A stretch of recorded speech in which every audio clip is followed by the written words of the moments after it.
Welcome to Sportpen. We're diving headfirst into the towering legacy of Wilt Chamberlain today. And forget just the box scores for a second, though. Wow, we'll get to some truly mind-bending numbers. We're really here to explore those pivotal moments that almost superhuman drive, and the sheer audacity of his performances that made him a legend. So what does it really mean to be great? And how do athletes like Wilt just, rewrite the whole story of their sport? Let's unpack it. Yeah, I mean, what immediately jumps out about Chamberlain is just the seismic impact of his arrival, right? This wasn't some gradual climb. He hit the league like a meteor. Those first two seasons averaging 37.6 and then 38.4 points a game. That wasn't just leading the league. That was like fundamentally resetting what everyone thought was possible offensively. You have to imagine the shockwave that sent through the NBA. Defenses just hadn't seen anything like him. Absolutely. And it wasn't just, happening by chance. Coach Frank McGuire's strategy was, pretty clear. Make Wilt the offense revolved around. The goal was for him to get the ball, like 2/3 of the time. Think about that. I mean, for almost any other player, that sounds insane. But for Wilt, it was the plan. What does that tell you about the belief they had in him? Oh, it speaks volumes. And McGuire's commitment, it went even further. He wanted Chamberlain to play every single minute. And the fact that Wilt only missed about 8 minutes that whole season, and that was because he fouled out, it just underscores this almost unbelievable endurance and how indispensable the coach thought he was. Makes you wonder what kind of physical specimen could even handle that kind of workload. Right. Which really sets the stage for the scoring feats that followed, because they were almost cartoonish. Even before the 100-point game, Wilt's scoring was already, in another dimension. 15 games scoring 60 or more points. That's a number most Hall of Famers don't hit once in their career, let alone in just a couple of seasons. It's like he was operating on a completely different scale. Precisely. Yeah. And he was on pace to just shatter the 4,000-point mark for a single season, something nobody had ever done. It felt untouchable. It really seemed like he was rewriting the record book every night he stepped on the court.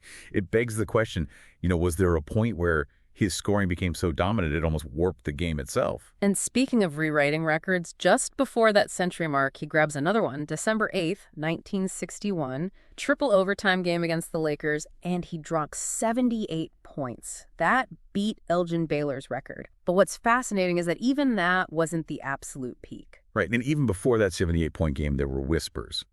Chick Hearn, the Lakers broadcaster, he often told the story about Elgin Baylor predicting Chamberlain would hit 100 someday.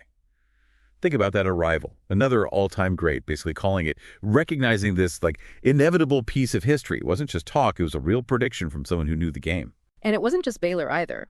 Bill Russell, his biggest rival, he apparently saw the potential too. Russell mentioned Wilt's size, his strength, that incredible stamina, saying it was the perfect mix for a 100-point game. These weren't just random comments. These were assessments from the guys at the very top. What does it say when your greatest rival sees something like that as possible for you? It suggests this incredible respect, almost bordering on awe, really. And it's interesting you look back even further.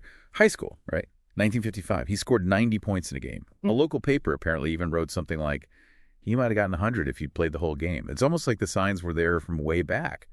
Did those early moments shape his own view of what he could do, maybe? Then comes March 2nd, 1962, Hershey, Pennsylvania. Against the Knicks, the impossible happens. 100 points for Wilt Chamberlain. The final score, 169-147. It almost feels like a side note. That number, 100, it's just become part of basketball folklore. What is it about that specific number, do you think, that resonates so deeply even now? Well, part of it's the roundness, isn't it? The psychological barrier. Yeah. But then you look at the details of that night. He shoots 28 for 32 from the free throw line. 28 for 32. For a guy whose career average was barely over 50%, that's just a massive statistical outlier. And he reportedly switched to shooting underhanded for a lot of those free throws. Okay. Talk about adapting under pressure in the biggest moment. It kind of challenges that idea that even the greats can't overcome their weaknesses when history's on the line. It's almost a paradox, isn't it? The guy known for struggling at the line suddenly becomes automatic when the biggest record is being set. And the setting. Only about 4,100 fans there. Cold, rainy Friday night. Plus, there was an exhibition game before it with some Philadelphia Eagles players, which probably didn't help attendance. It's just kind of surreal that such a monumental piece of sports history happened in such a, low-key environment. Which really puts the NBA of that era into perspective. It wasn't the global giant it is today. It was still finding its way. No TV broadcasts for the game. Limited media coverage because a lot of the New York reporters were down covering baseball spring training. It's almost hard to wrap your head around an event like that happening with so little immediate fanfare. Makes you wonder how many other amazing moments from that era just weren't captured. Yeah, good point. But Wilt's impact, it wasn't just scoring, was it? His dominance was so absolute, it actually forced the NBA to change several rules. Think about that one player making the league rewrite its own rule book just to try and contain him. Exactly. The widening of the free throw lane is maybe the most famous example. It started at 6 feet, went to 12 feet because of George Mikan's dominance, and then reportedly pushed out to 16 feet, largely because of Wilt. The league was literally reshaping the court to try and give opponents a chance against his power in the paint. These weren't small tweaks. And not just the lane, right? They brought in rules against offensive goaltending, too. You can just picture Wilt with his size and leap just hovering over the rim, tipping in every miss. They had to stop that. Yeah, it tells you everything about the kind of physical advantage he had. It was unprecedented. So they had to legislate against it, essentially. Right. They also changed rules about free throws players couldn't cross the line before the ball hit the rim. Apparently, Wilt had a knack for timing that perfectly to get an edge. It shows he wasn't just physically dominant. He understood the little nuances, too. Even something like inbounding the ball got changed. Offensive players, specifically thinking of Wilt, couldn't inbound it over the backboard anymore. Another specific countermeasure, it feels like. It's just fascinating how one guy could lead to so many different rule adjustments. And while maybe not only because of him, the stricter enforcement of the 3-second rule in the paint probably happened during his time, too. I mean, his ability to just plant himself down low, basically immovable, that had to be a nightmare for defenses and a focus for the refs. It really highlights that constant battle between a dominant player and the league trying to keep things balanced. But let's shift gears a bit. Beyond the rules and the points, it's so important to remember Wilt was also just an incredible athlete, especially for his size. We're talking phenomenal leaping ability, speed, coordination, particularly earlier in his career. Okay, maybe some stories are exaggerated, but the core athleticism was real. Absolutely. Some of the legends, maybe grew over time. But the facts are there. He competed in track and field in high school and college. Seriously competed. This wasn't just some big guy who could score. He was a genuinely gifted athlete, full stop. Winning the Big 8 conference title in the outdoor high jump as a sophomore, that takes serious explosive power, not just height. Exactly. And reportedly tying for the Big 8 championship as a freshman walk-on, then winning the indoor title as a junior, those are legit athletic achievements for anyone, let alone someone 7'1". It completely shatters the image of him as just a big post player. It really suggests a level of agility and coordination, plus that competitive fire that went way beyond just his size. And those accounts of him supposedly running a sub-11-second 100-yard dash or throwing the shot put over 56 feet, even if they're just estimates, they paint a picture of a truly unique physical talent.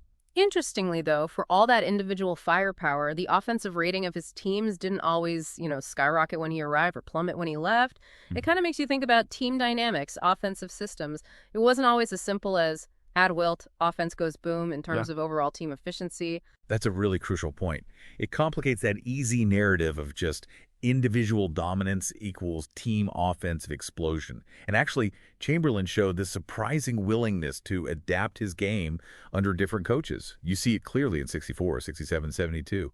He changed how he played to fit what the coach wanted, which shows a strategic side that maybe gets overlooked because the scoring numbers were so huge. Yeah, and maybe the best example of that adaptability is 1967 with the Sixers. He actually cut back his scoring quite a bit to focus more on playmaking, getting teammates involved. And that shift, that unselfishness, was a huge part of why they won the championship that year. It totally goes against the idea that he only cared about his own stats. It shows a real evolution. Which brings us naturally to the rivalry. Yeah. The legendary Wilt versus Bill Russell rivalry. It's like the ultimate basketball debate, isn't it? Individual stats versus team success. Wilt's numbers often looked like they were from another planet, but Russell's Celtics just kept winning championships. An incredible number of them. It's a contrast that people still argue about today. And even Bill Russell himself, Mr. Team, he gave quotes basically saying he thought Wilt was the better individual player. Yeah, that's pretty high praise from your main competitor. It acknowledges the sheer force Wilt was. But the narrative always seems to circle back to whether Chamberlain, maybe underperformed a bit in the playoffs compared to his regular seasons. His playoff scoring averages were lower than his regular season ones. It raises that question. When the pressure was highest, did his dominance always translate to wins? Yet, even with that narrative, you have to look at this fact. Chamberlain is the only player in NBA playoff history to average over 20 points and 20 rebounds for his entire playoff career. That's not someone who consistently faded in big moments. That's sustained production at the absolute highest level, 20 and 20. And look at specific series, like at the 64 finals against Russell Celtics. Wilt averaged, what, 32 points and 29 rebounds per game? Exactly. Those aren't numbers of someone getting shut down. Even against the greatest dynasty, he was still putting up monster stats. So the debate just keeps going. Was there a tension between his individual stats and team wins? Or were there times, like 67, where he deliberately changed his game to chase that ring? It's complex. You can't talk about that rivalry without talking about Bill Russell's defense, obviously. That was a huge factor in the Celtics' success. Many argue Russell's defensive genius, both individually against Wilt and leading the team defense, was the key difference in those playoff matchups. A true clash of titans with very different strengths. Now, let's step off the court for a moment, because Wilt's life played out against a really significant backdrop in American history. As a major black athlete in the 50s, 60s, 70s, he was navigating a racially segregated country. That's a whole other layer of pressure. Absolutely. He definitely faced racial discrimination. There's the well-known story of him being denied the chance to buy a house in a San Francisco neighborhood in the 60s just because he was black. It's a stark reminder of the kind of systemic racism even someone as famous and successful as Wilt encountered back then. Yeah. You have to consider those off-court challenges he faced. And it adds another layer of complexity when you look at his politics. He supported the civil rights movement, but he was also a Republican and endorsed Richard Nixon in 1968. Yeah, that definitely sparked a lot of discussion and maybe surprise for some people at the time. It just shows that prominent figures don't always fit neatly into expected boxes. He actually served as an advisor to Nixon's campaign on community relations, right? Advocating for black capitalism. He did. He was a high-profile black surrogate for Nixon, which was certainly a notable position during a time of huge social upheaval. It shows his influence wasn't just limited to sports. And interestingly, even within that role, there are reports he pushed for change. He apparently urged Spiro Agnew privately to use the word black instead of Negro. And to include justice, when talking about law and order, it suggests a nuance there, an understanding of language and representation, even within that political context. Okay, let's bring it back to the court as we wrap up, because his place in basketball history is really cemented by these records that just seem unbreakable. Yeah, they're not just records, they're almost like mythical benchmarks. They exist in their own stratosphere. You start with the 100-point game, obviously. Still feels unreal. And the single-season scoring average of 50.4 points per game, just staggering. Nobody's come close. Right. And the most points ever by a rookie. Announced his arrival loud and clear. Plus, he's the only player ever to average over 40 points in a season and the only one to average over 50. He created his own statistical categories, basically. These aren't just records. They're almost like statistical anomalies. And don't forget the rebounding. Only player with over 2,000 rebounds in one season. And his career total, 23,924 rebounds. That's the all-time NBA record. He owned the glass. His durability, too, is just off the charts, averaging 45.8 minutes per game for his entire career. That's almost impossible to imagine today with load management and everything. Just incredible stamina. Then you have other wild ones, like 35 consecutive field goals made, or making 18 shots in a game without a single miss. That's skill and concentration right there. It's almost funny, though, isn't it, that alongside all these incredible scoring and efficiency records, he also holds the record for the most career free throws missed. Yeah, it's a humanizing touch, I guess. Shows even the most dominant figures aren't perfect. A reminder of that one persistent struggle. And maybe the ultimate sign of his impact across the game. His jersey, number 13, is retired by 4 different basketball organizations. The Warriors, the Sixers, the Lakers, and his college, Kansas. That universal respect tells you everything about the legacy he left at each stop. So, Wilt Chamberlain's story, it's clearly so much more than just the staggering stats, isn't it? Absolutely. It's this incredible narrative of physical dominance like we've rarely seen, but also moments of surprising adaptability. There's that complex relationship with winning and his journey through the whole social and racial landscape of his era. His impact on the game itself, I mean, it's undeniable. He left behind records that still boggle the mind and fuel those endless debates about where he ranks among the absolute greatest. So what aspect of Wilt's career truly defines his greatness for you listening? What does his story tell us about how basketball evolved and maybe how we even define what a legend is? Lots to think about there. Thanks for listening to Sportpen.